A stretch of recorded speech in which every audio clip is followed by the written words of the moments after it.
The sea's crashing, unforgiving waves rocks the hull of your battered ship. Your crew members huddle around the hall, whispering prayers or words of encouragement. They all knew that this life was a dangerous one, and you think back to a story you heard early on in your pirateering. In a pirate's final moments, they heard the luring call of the Grim Captain, a story to scare those green to sailing, you thought. But as you rock raggedly, you think you see faint wisps of purple and a deep cackle. Maybe those weren't stories after all. Greetings everyone and welcome back to the Ether Hub. I'm Simon, bringing you more Magic the Gathering lore. In this video, we're continuing our journey through the macabre and dark places of MTG. This is 13 Nights of Magic.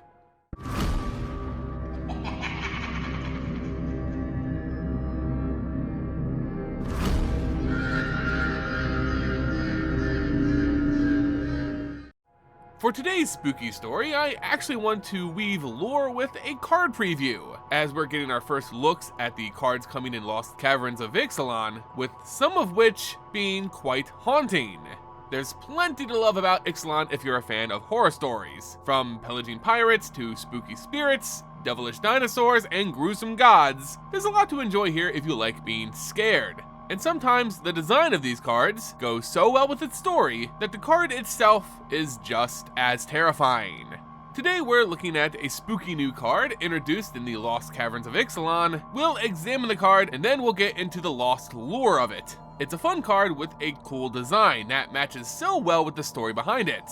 This is the Throne of the Grim Captain, a 2 generic mana legendary artifact. You can tap it and mill 2 cards. That self-mill is useful because it also has craft, which is a new mechanic in Lost Caverns of Ixalan. The way it works is that you have to pay its craft cost, which for Throne of the Grim Captain is 4 generic mana. In addition to that cost, you need to exile this artifact as well as 1 permanent of each included in its craft cost, which for this card is a dinosaur, a merfolk, a pirate, and a vampire. Luckily, these cards can be exiled either from the battlefield or your graveyard, thus that self-mill being important.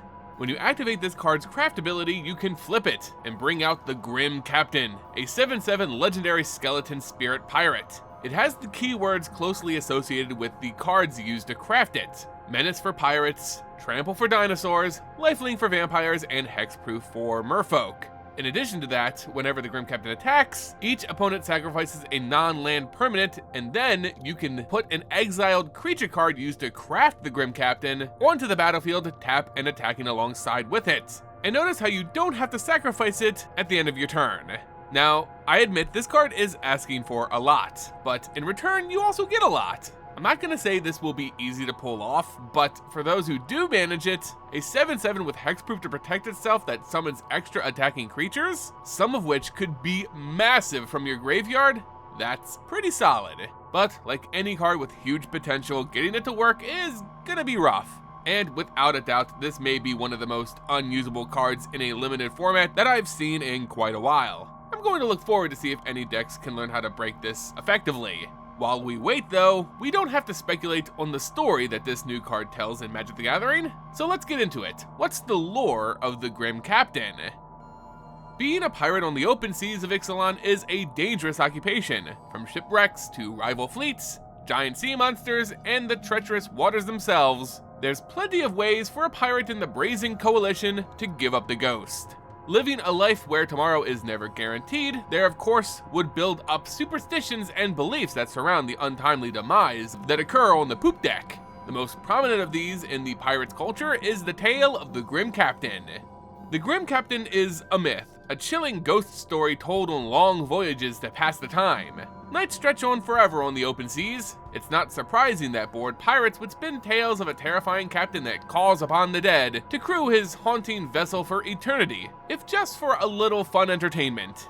Though some hear this story and treat it as folklore, nothing more, others of the Brazen Coalition claim to have witnessed the Grim Captain coming to claim them.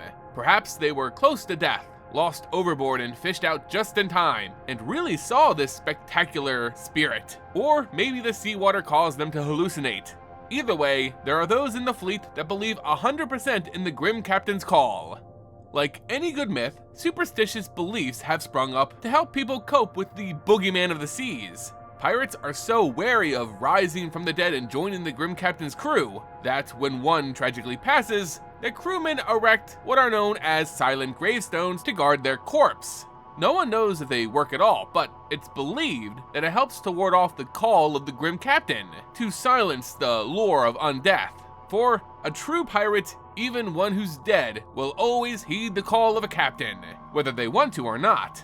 With this simple monument, the crew hopes the lost soul can find some measure of rest. Though being a pirate isn't actually a specific people's with their own religion and traditions, it's a lifestyle that closely mimics a type of culture, one that welcomes all. Human, orc, goblin, it doesn't matter what you're born as. Any and all can be a pirate, and in that, the legend of the Grim Captain has taken on more meaning than just a scary story. It's become an analog for death itself. Joining the Grim Captain's crew, for example, is a common phrase among the Brazen Coalition for someone who has passed away. And because anyone can be a pirate, the Grim Captain welcomes them all. Pirates believe that, like death, the Grim Captain isn't picky who he gathers in his fleet. He, just like death, is the great equalizer of all. This unity in death philosophy has gained more ground among the fleets, for some who see it as a challenge to bring about the Grim Captain's rise. Though still taboo within the Brazen Coalition, some pirates have begun to dabble in necromancy, raising the corpses of those who've fallen after battle. Vampires of the Dusk Legion, humans of the Sun Empire, the River Herald Merfolk. It doesn't matter who the fight was against, they would rise to the captain's call just like their pirate brethren. In the Lost Caverns of Ixalan, we finally get a card specifically featuring the Grim Captain, proving once and for all that this isn't merely a ghost story. The Grim Captain is all too real, and its throne was lost beneath the surface of Ixalan for an untold number of years. The throne itself is a grim reminder of the finality of death. While dormant, it's simply a seat with ancient purple markings and glyphs, surrounded by skeletons of every race and creature of Ixalan. These purple-pink markings are a sign of the Ultek, the ancient people native to the depths of Ixalan, the precursors to both the Sun Empire and the people of the Brazen Coalition. The center of their subterranean world is a substance called cosmium, a byproduct of their underground sun, Chamil, the source of all life for these people. The magical mineral is used in all manner of rites and rituals, including glyphs that can reanimate the dead. Typically, these are used to help the ancient souls of elders tethered to this world so that they can continue to share their wisdom with the next generation. But when used for ill, you get this, the Throne of the Grim Captain. These Cosmian markings trap the energy of life itself, but the throne requires more than just a single soul. It needs several in order to reanimate, unleashing what the Brazen Coalition calls the Grim Captain. An amalgamation of different people's remains, haunting and hunting more souls to join its chorus. In this, the old stories were right. The Grim Captain is an instrument of death, collecting souls and adding them to their frightful fleet. No ship required. And there you go, my little panicking planeswalkers, another night of spooky stories as we go through the 13 Nights of Magic. Please let me know if you're enjoying the frightening content in the comment section below. And please support our haunting work by leaving this video a like, sharing it with friends, and becoming a subscriber. It's the absolute best way to help us spread more grief across the multiverse. And until the next foreboding evening, friends, see ya!